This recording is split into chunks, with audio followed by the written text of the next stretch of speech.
Good morning. This is already a success because everybody's talking to everybody at their tables.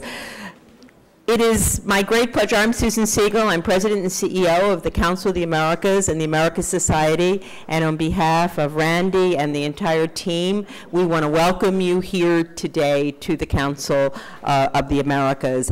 And we want to welcome you to our Women's Hemispheric Network.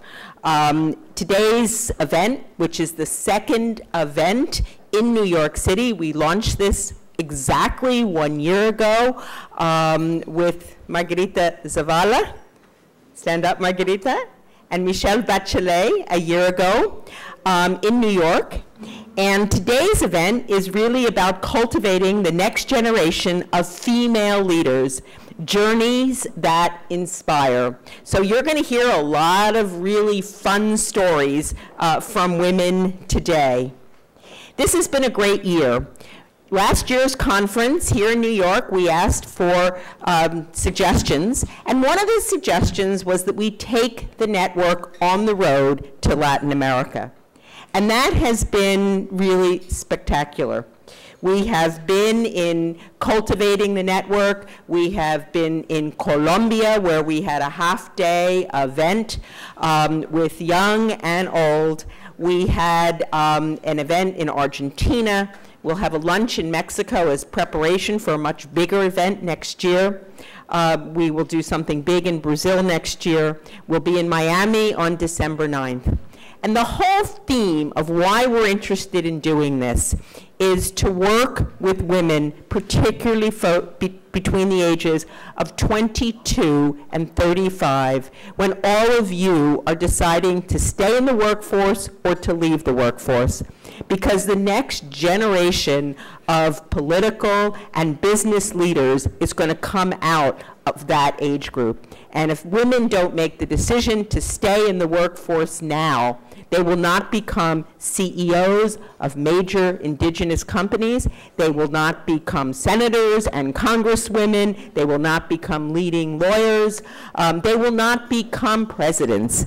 And particularly in the private sector, as I said, they won't be CEOs, but there will not be enough women to change the number of women on boards of directors. Because while I believe, and I think all of you do, that there should be women on boards of directors, we want qualified women. And so the reason that we're focused on this age group is to encourage and create role models and let you all hear stories of women that have made many of the decisions that you are making today. So that's the history of this. We also have integrated into this in New York. We launched in New York about 3 months ago, the Young Professionals Network, where we're also targeting young professionals, but men and women. And we're going to launch that as well in Miami in December, because we think the future of this organization are young people.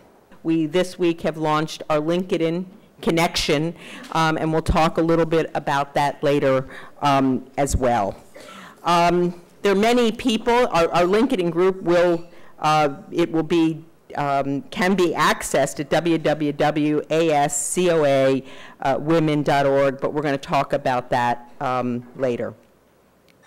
So we're full. There'll be women, I'm sure, that come in and out, but the basic idea is we'll have a number, we'll have some keynote speakers, we'll have some panels, there'll be lots of opportunity for interaction, there'll be lots of networking opportunities, and then at 12:30 there'll be lunch on the tables, and we'll have discussion of 2 questions, and then presentations of feedback, and we'll finally end the day with a networking opportunity.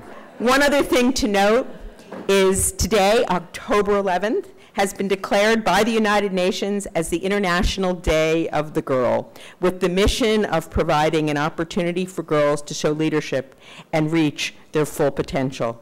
So it is in that spirit that we begin. I want to just highlight a few people that are here. Sandra Fuentes, who's the new Ambassador Fuentes, just arrived. She's the new Consul General of Mexico, and she came to me this morning and said, gee, it would be really cool to integrate some of the local community into this, and we're really excited about that. I now would like to introduce someone in many ways who needs no introduction. She's become a dear friend. She's Margarita Zavala. She's the former First Lady of Mexico. But more importantly, what's really cool about Margarita is that she is a lawyer. She was a congresswoman. She was a teacher. She started a number of really important projects as First Lady. But she's a role model. And when she starts talking and telling her story, you hear her as that role model. So with no further ado, Margarita, let me pass it to you, who is a founding member of this, and we're so pleased that she's agreed to stay involved. Thank you.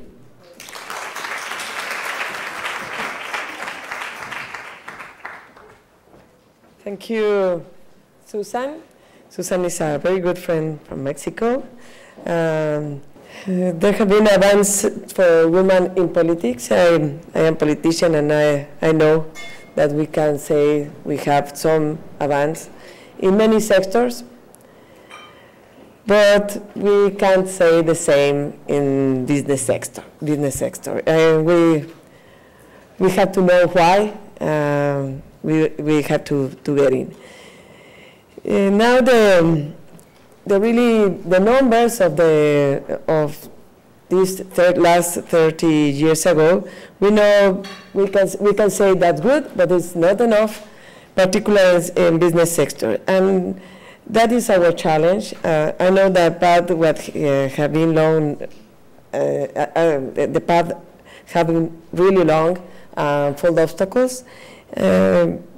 But we have to recognize, first of all, that we get now we have so many different times than our moms or our grandmothers, or your grandmother, because my mom has the same year, the same age that your grandmother. And we can to recognize a very good phrase that I found in Shirley Sandberg's book. I think you know about that book. And she said, we stand on the shoulders of the women who came before us. Each goal has been reached thanks to women who fought it before us. And in this day, we shouldn't forget our predecessors. I'm really sure that each one of you has your own list of women who are your inspiration. I know you have your mom, or your aunt, or your teacher, or some woman who inspired you to work and to fight. And I ask you, please bring with you your own predecessors. Being the woman who inspired you, it has not necessary that is your hero, it's only your role model. She's not perfect, but it's your role model. Our predecessors support us in this fight to get more places for women to make decisions. The Council of America invited us to share our own story, and it's really important to share it. I congratulate Susan Siegel and the wonderful team for this meeting and for this date and for your effort. The focus is private sector. We have to support that woman to have places to decision maker. And we're going to hear some experience and some stories that are really, I'm sure that is going to be really, really useful for our lives and for women. I want to imagine the future, and I see more spaces for women in private sector. I'm really sure I see more women owners and more women CEOs of the companies, but really depends of our work and our struggle. Women in business is really an issue for business. To get more business and more competitiveness is not only a gender issue, but we have to make some strategies to get it. I don't want to say you about the story or about some ideas because we have for that is this day. Only I want to remind here one phrase that I read for Artur Pérez Reverte. I want to share part of the article that he wrote about women. He said that and of all the change of our time, the one regarding the situation of women in the society we still call Western, surely one of the most notable, one of the most extraordinary. I have said and written that women are the most interesting topic, the one that will provoke the most surprises in the 21st century, in which we are still practically having breakfast. In the narrative, for example, in literature, movies, or television. When it comes to telling stories or presenting situations, the woman is without a doubt the most promising character, the one that will have the most impact in the future. Today is a special day because exactly in this day, October 11, Michelle Bachelet was here to give us a wonderful speech about women, and he reminded us Malala. Michelle was really worried in that day about her health and her life.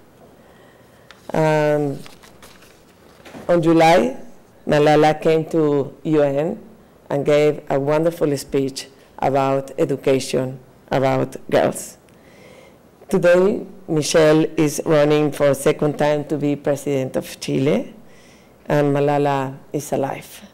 And now, in the United States, Obama designed a woman to lead Federal Reserve of USA, Janet Yellen.